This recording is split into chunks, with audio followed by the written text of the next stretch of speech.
Hey, welcome to Southern California, KPFK, Brother Steve Coakley. Hey, good evening, brother. One of our great researchers that have exposed the Boule, a phenomenon that most of us in the movement never knew about until you came and brought light, took the sheets off of these Negro Klan members and explained to us what the Boule is all about. So what we'd like you to do is tell us the history of the Boule, who the Boule are, their origins, and the relationship to the ruling class.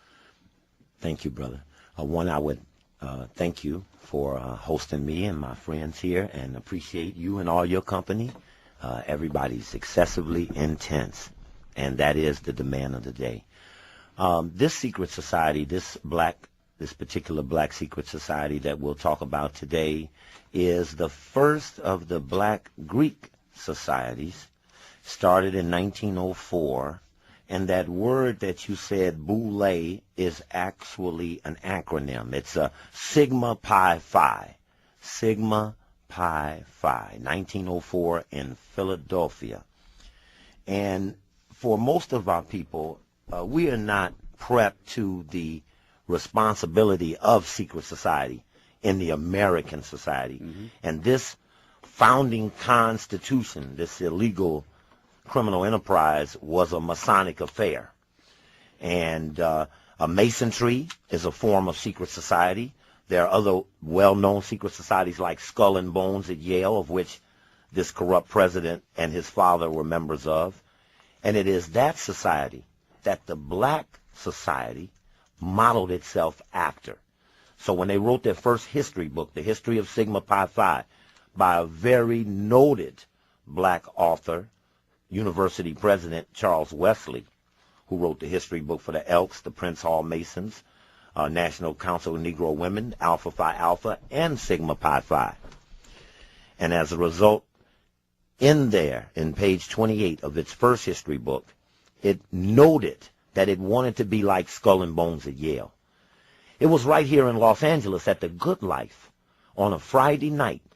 If you remember this time, the NAACP had a convention here, and LeGrand Klieg and Marla Gibbs were accused of making inflammatory statements. Working with Dr. Graham's book, The Manichaean Leitmotif. Yes, that weekend, the Boule was meeting here, July of 1990. They were having their twice every other year convention, biannual. And it was a front page article in the LA Times by Karen Grigsby Gates, who denoted that these elite black men were meeting in Los Angeles at this time. That was the first.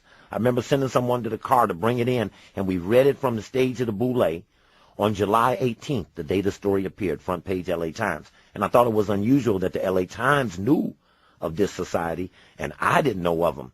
Now, for our audience to understand, I'm starting off trying to explain to black people the impact of international policy groups like the Trilateral Commission, the Council on Foreign Relations, when the bankers began to take over the American cities in the 70s, New York 75, Cleveland 77, Chicago 79, and here in California they used Proposition 13 to suck up the surplus out the budget, and bankers began to take over from municipalities the governing of the cities.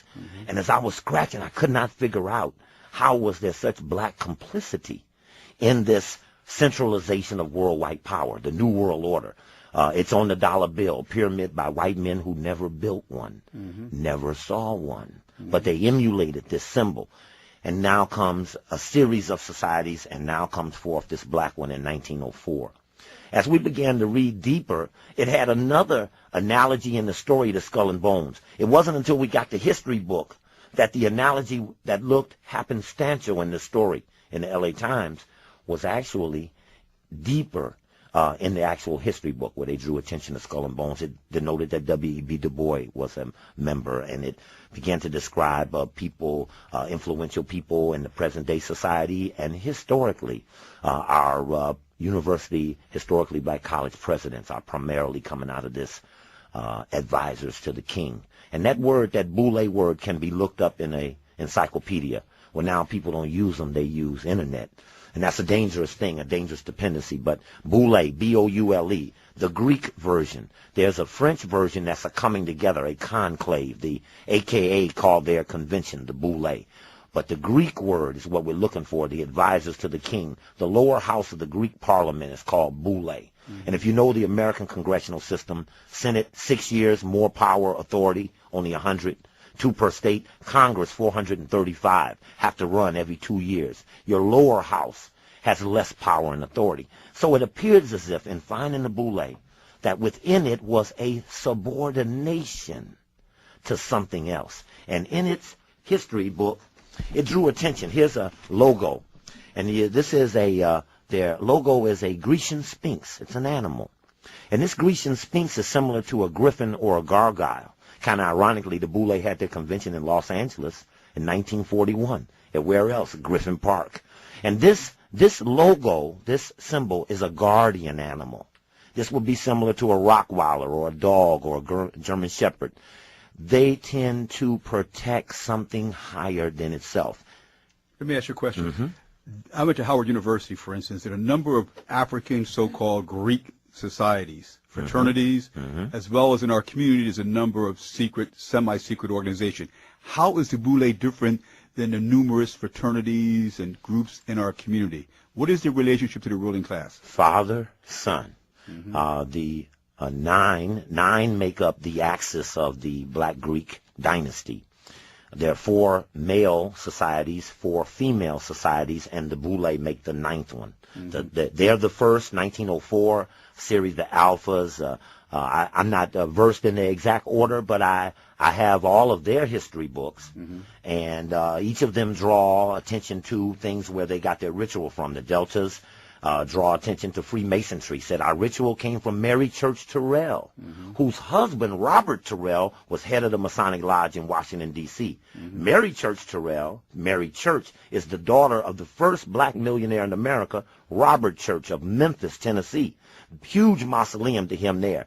Those societies, those 4 male, those 4 female, and the Boule tend to make up a aristocracy. We talked in the park about the 10%, not in the sense of us in exclusivity, but them in the terms of deputizing 10% of the population to assure that the 90% never catch on.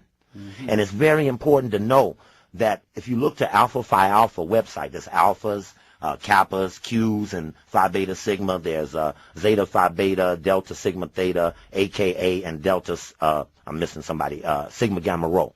If you look to, say, the Alpha website, they brag about being 95% of all black lawyers. Now, if the Alphas are 95% of the black lawyers, what does that leave the Kappas, the Qs? Okay, now we're in the 90s. They claim to be 65% of the black accountants, the lawyers, the doctors, dominating. And it may be that our professions are dominated by people in the Greek societies. At Howard, there was a student that I tried to help get a doctorate in engineering. Very exclusive about giving them out. If you get one, you're set for life. Morgan State, Howard are very exclusive. Took big money from governments to make engineers, but the brothers weren't coming out. And when we got deeply involved, we found how close-knit, how selective the professional process is. So he ended up at the patent office. He was a Kappa. He said, we have 15 blacks, 1 female, 14 brothers, and all 14 of us are Kappas. Only Kappa's going to get in here. And there are jobs all over where we think we're applying for something fair and open.